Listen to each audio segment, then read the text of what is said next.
Entre la madrugada del 24 y 25 de septiembre de 1976,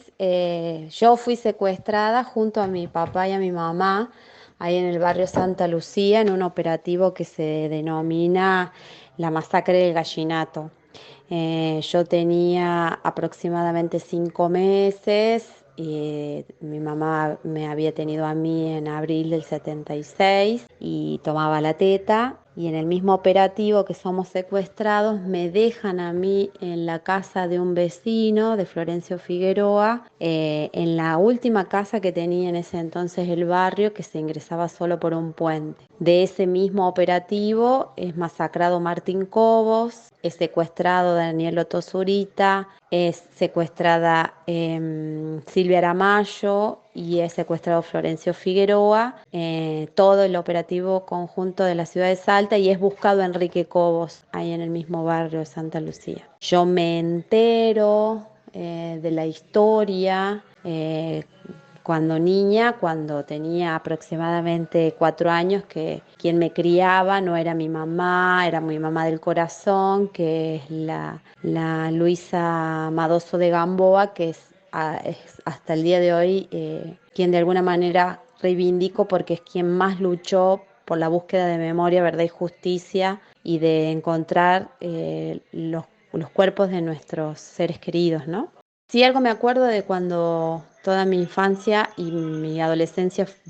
fui del Colegio Santa Rosa, y siempre me decía mi mamá que no contara nada a nadie porque no, era como un secreto. Esta cosa de mantener el silencio fue algo con un doble sentido por quienes nos protegieron, a quienes éramos víctimas del terrorismo de Estado. Primero, para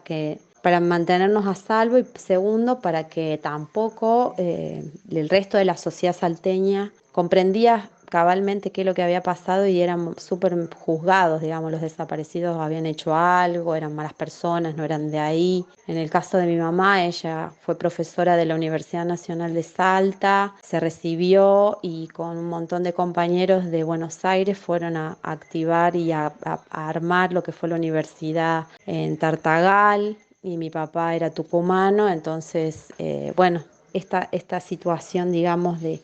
aislamiento que sufrimos también los que vivíamos ahí en Salta fue bien fuerte, y reivindico mucho que me protegió mi mamá, y en el sentido de que en la medida que se fue hablando y generando como otro relato, pudimos empezar a saber qué había pasado con ellos. Las leyes de obediencia debida y punto final de todo el menemato fueron desastrosas, porque eso frenaron las causas en Salta, expedientes que se perdieron de la justicia federal, mucha connivencia del poder para que no lleguemos nosotros a saber muchas cosas, y que por mucho tiempo permaneció como en el silencio de qué era lo que había pasado con todas esas personas que habían sido secuestradas por un plan sistemático, tramado por las fuerzas conjuntas, policía, militares, gendarmería, y la connivencia de un grupo de poder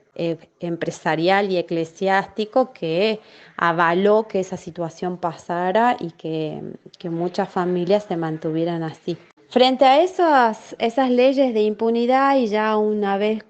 cumplido mi educación secundaria, viajo yo a la provincia de Córdoba, y ahí en ese momento ocurre que muchos de las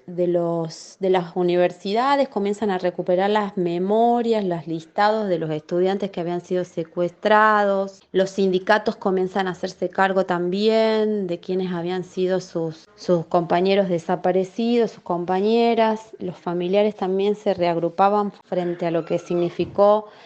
poder buscar el destino final de sus seres queridos, y comenzó todo un proceso de reorganización, y el comienzo, digamos, en ese momento la lucha de madres y abuelas era por recuperar a sus nietos, y en ese fragor de ver cómo se iban poniendo cada vez más viejitas y se iban muriendo sin saber lo que había pasado con sus nietos y sus hijos, es que nos autoconvocamos un montón de hijos y hijas de desaparecidos detenidos por razones políticas y comienza el proceso en varias provincias. Yo particularmente participé de la conformación de lo que fue Hijos Córdoba, pero en todas las provincias y en Salta también se empezaron a organizar campamentos nacionales en donde las historias se repetían, las impunidades, los dolores y también la indignación por querer cambiar de alguna manera la situación de impunidad que vivían aquellos quienes participaron del terrorismo de Estado. Lo más difícil y duro de afrontar me parece que tiene que ver con eso, con el negacionismo que hay en un sector muy conservador que no reconoce ni tampoco admite cuál fue la connivencia que tuvo el poder económico, judicial, policial y político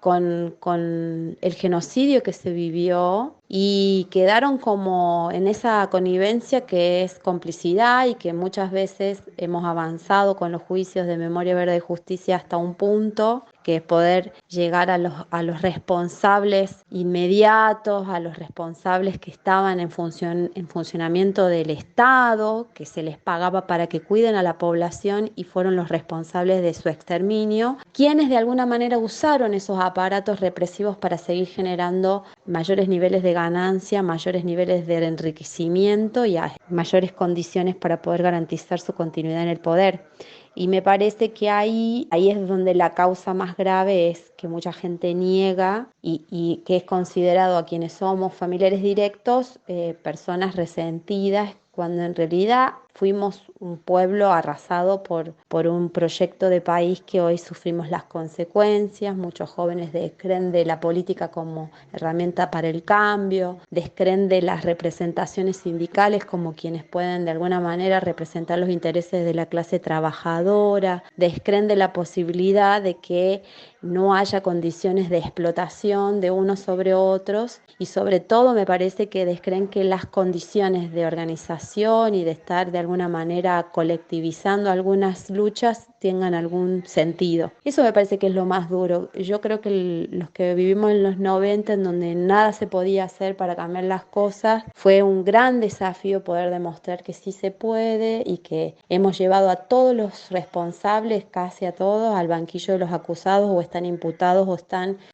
muchos se han muerto de viejos, pero que en su historial existe y tenemos reconstruida casi oralmente y de manera muy, pero muy de abajo, las historias de donde estuvieron quienes luchaban de otras maneras a lo que hoy se hace, pero que de alguna manera también necesitan recuperar su propia historia, sus nombres, sus apellidos y sus fotos. Lo que considero es que deberíamos como sociedad construir una idea de democracia y de soberanía que sea respetada, no importa las creencias, no importa los lugares en donde cada uno se pare, pero entender que hay un límite, que nadie puede pasar por encima de la vida de los otros y que en esa construcción de una nueva sociedad hay como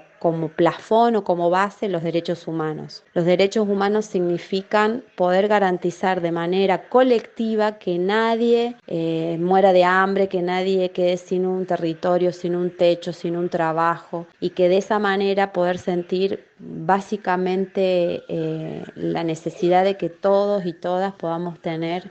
una vida un poco más digna, ¿no? Eso me parece que es el desafío que como sociedad deberíamos construir día a día. A 46 años de la última dictadura cívico-militar eclesial, como sociedad aprendimos algunas cosas. Me parece que no hemos podido profundizar en el fin de la impunidad, la medida de que todavía haya pibes y pibas masacrados o muertos por las fuerzas de seguridad. Ese es como el gran deuda que tenemos. Quienes son las fuerzas de seguridad no deberían atentar contra la vida de nadie y ese proceso de reivindicación de la vida como una oportunidad para todos, no importa el lugar en donde nos toque vivir, es una deuda pendiente. Y otra deuda pendiente es que todos los cómplices del genocidio jamás contaron dónde están los cuerpos de nuestros compañeros y compañeras, dónde está el cuerpo de Ragone y me parece que es esa deuda que tienen con nosotras y con la sociedad toda. Y creo que cuando un joven o un pibe se pregunta por qué el 24 de marzo es el Día de la Memoria, la Verdad y la Justicia, si llega a ser la pregunta y a cualquiera de los que vive en su casa, en su barrio, en su colegio le puede contestar, le ganamos al olvido, que me parece que es la maquinaria más destructiva que tienen quienes operan en estas maneras de hacer sociedad